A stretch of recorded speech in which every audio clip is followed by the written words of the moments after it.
இயேசு கிறிஸ்துவின் இனிய நாமத்தில் வாழ்த்துக்கள். இந்த நாளிலும் மார்க்கு எழுதின சுவிசேஷம் 4வது அதிகாரம் 1ஆம் வசனத்திலிருந்து 29ஆம் வசனம் வரையிலும் நாம் கற்றுக்கொள்ளப் போகிறோம்.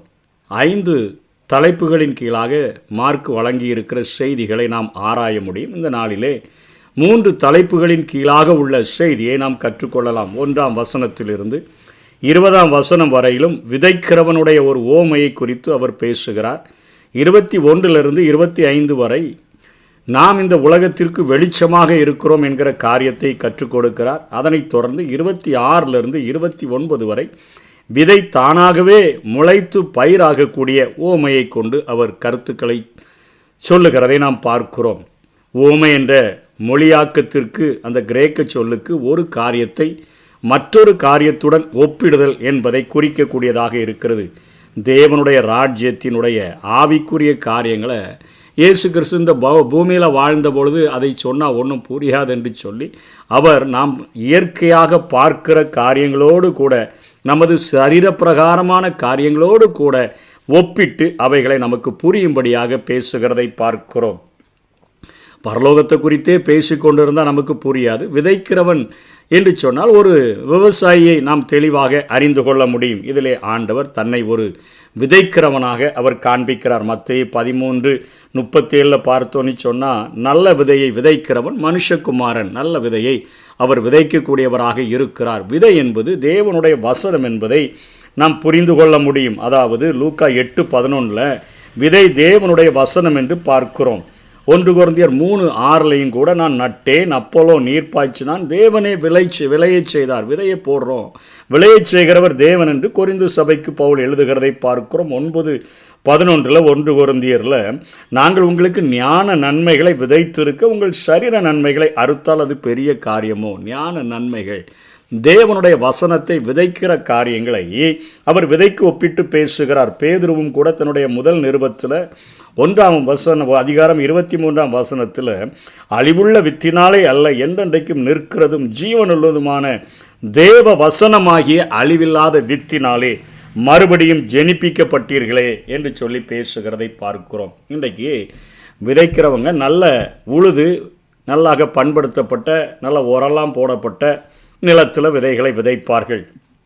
ஆனால் இங்கே ஆண்டவர் சொல்லுகிற ஓமையில் மார்க் 16:15 பார்க்கிறோம், தேவனுடைய வசனத்தை விதைக்கிறவர்களை குறித்து அவங்க எல்லா இடத்திலும் விதைக்கணும். என்னென்னா, பின்பு அவர் அவர்களை நோக்கி, நீங்கள் உலகமெங்கும் போய் சர்வ சிருஷ்டிக்கும் சுவிசேஷத்தை பிரசங்கிங்கள். அதாவது இந்த உலகம் முழுவதிலும் இது ஆண்டவரால் உண்டாக்கப்பட்ட அவருடைய விளைநிலமாக காணப்படுகிறது. ஆகவே எல்லா இடத்திலையும் அவருடைய விதையை விதைக்க வேண்டும் என்று சொல்லுகிறதை பார்க்கிறோம். இங்கே வசனத்தை விதைக்கிறவர்கள் நல்ல நிலத்தை பார்த்து விதைக்க முடியாது. அவர்கள் எங்கெல்லாம் விதைக்கிறாங்க என்று சொல்லி இயேசு சொல்லுகிறார்.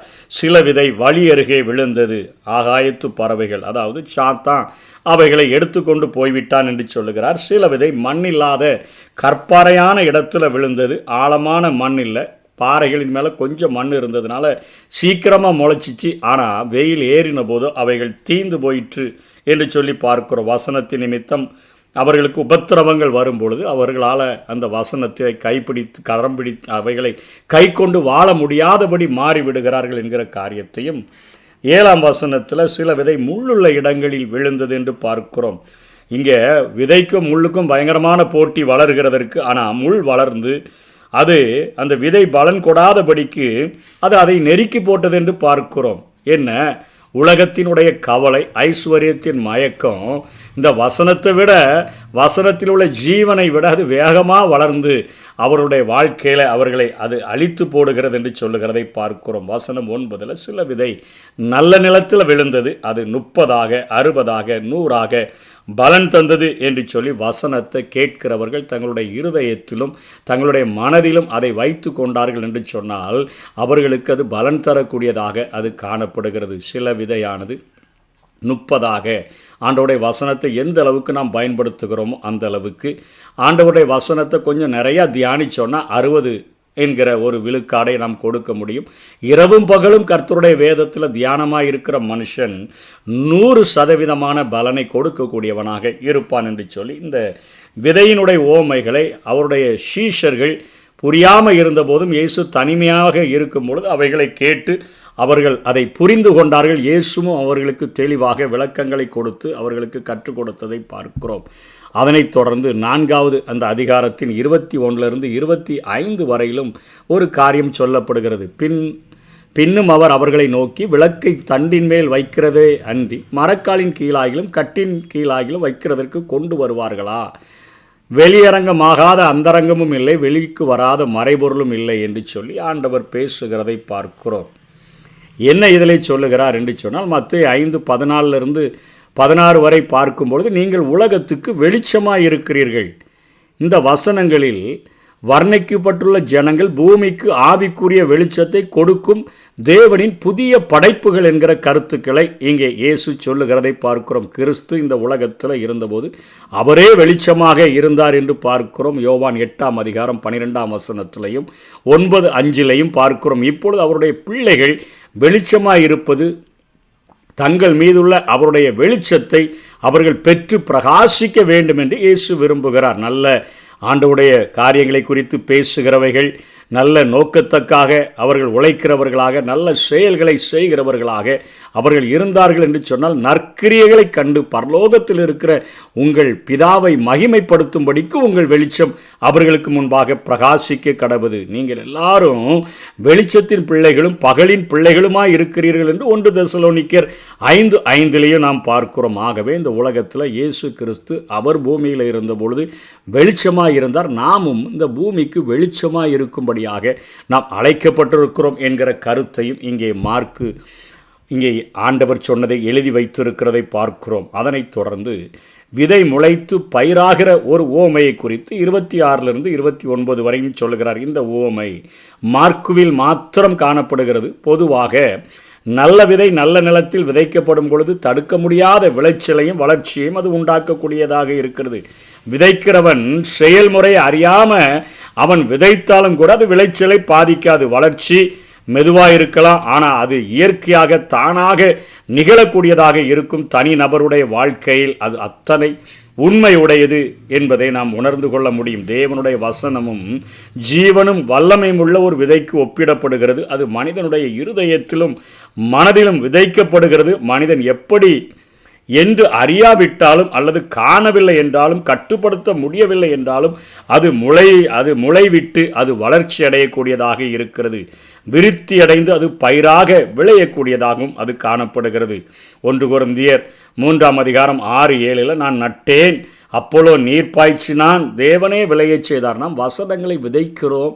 நாம் வசனங்களை விதைக்கும் பொழுது அது இரவில் நம்ம விதைத்துட்டு படுத்து தூங்கிடலாம்.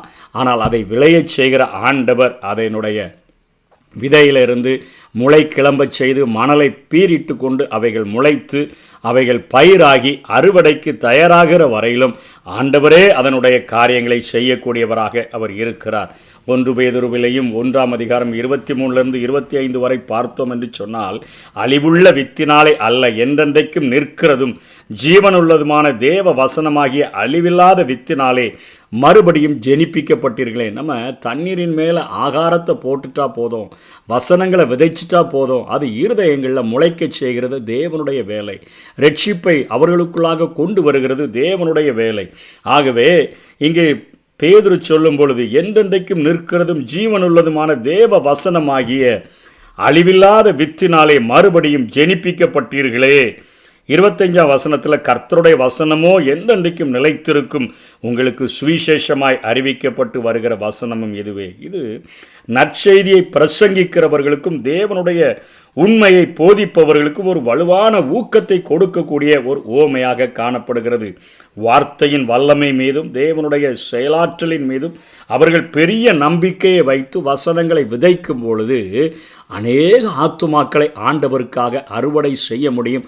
அநேக ஆத்துமாக்களை விதைக்கிற அந்த வசனமாவது அவர்களுடைய இருதயத்தில் கிரியை செய்கிறதற்கு தேவனே அதை விளையச் செய்கிறார் என்கிற ஒரு நம்பிக்கையில், ஒரு விசுவாசத்தில் நாம் விதைக்க முடியும். அப்படிப்பட்ட ஒரு உறுதியை அது நமக்கு கொடுக்கக்கூடியதாக இருக்கிறது. இந்த 3 காரியங்களை மார்க்கு தன்னுடைய 4வது அதிகாரத்தின் முதல் பகுதியில் அவர் வெளிப்படுத்தி இருக்கிறதை நாம் பார்க்கிறோம்.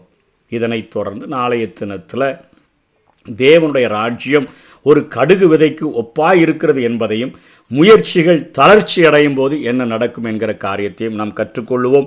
கர்த்தர் தாமே நம்மை ஆசீர்வதிப்பாராக. ஆமென்.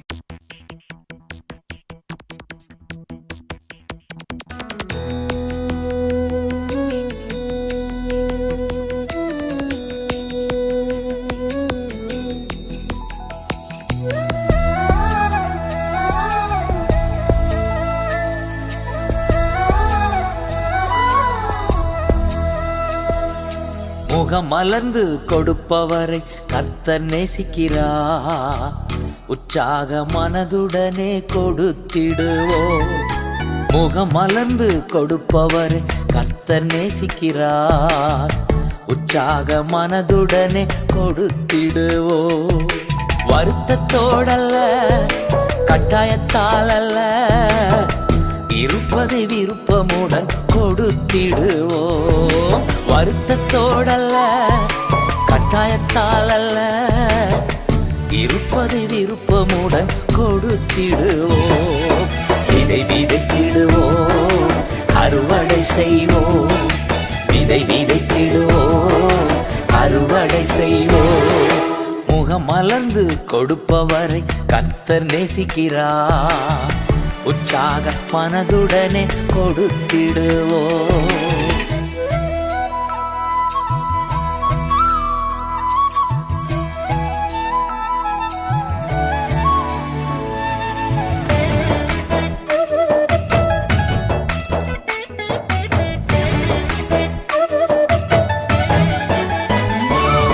அதிகமாய் விதைத்தார் அதிக அறுவடை.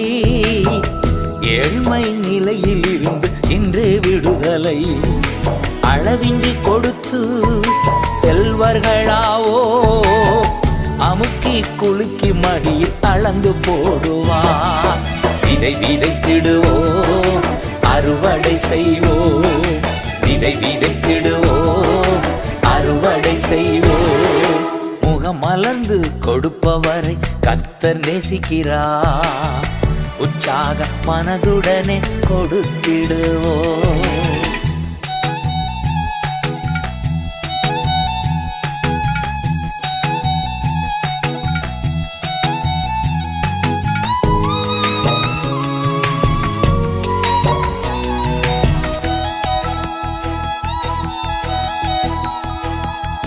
ஏழைக்கு இறங்கி கொடுக்கும் போதெல்லாம் கர்த்தருக்கு கடன் கொடுத்து திரும்ப பெற்றிடுவோம். எந்த நிலையிலும் தேவையானதெல்லாம் எப்போதும் நமக்கு தந்திடுவாரே. விதை விதைத்திடுவோம், அறுவடை செய்வோம். விதை விதைத்திடுவோம், அறுவடை செய்வோம்.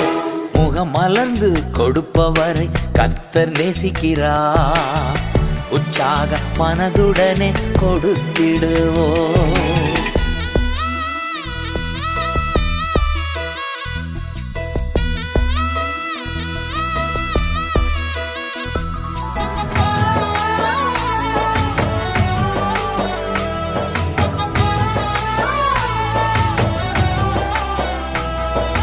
நற்செயல் செய்ய வேண்டிய அனைத்தும் மிகுதியாகவே தந்திடுவாரே.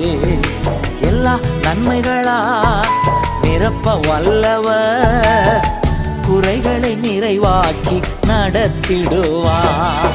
விதை விதைத்திடுவோம், அறுவடை செய்வோம்.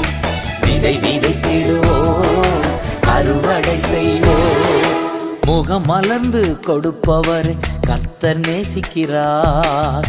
உற்சாக மனதுடனே கொடுத்திடுவோம். வருத்தத்தோடல்ல, கட்டாயத்தால் அல்ல, இருப்பதை விருப்பமுடன் கொடுத்திடுவோம். விதை விதைத்திடுவோம், அறுவடை செய்வோம். விதை விதைத்திடுவோம், அறுவடை செய்வோம்.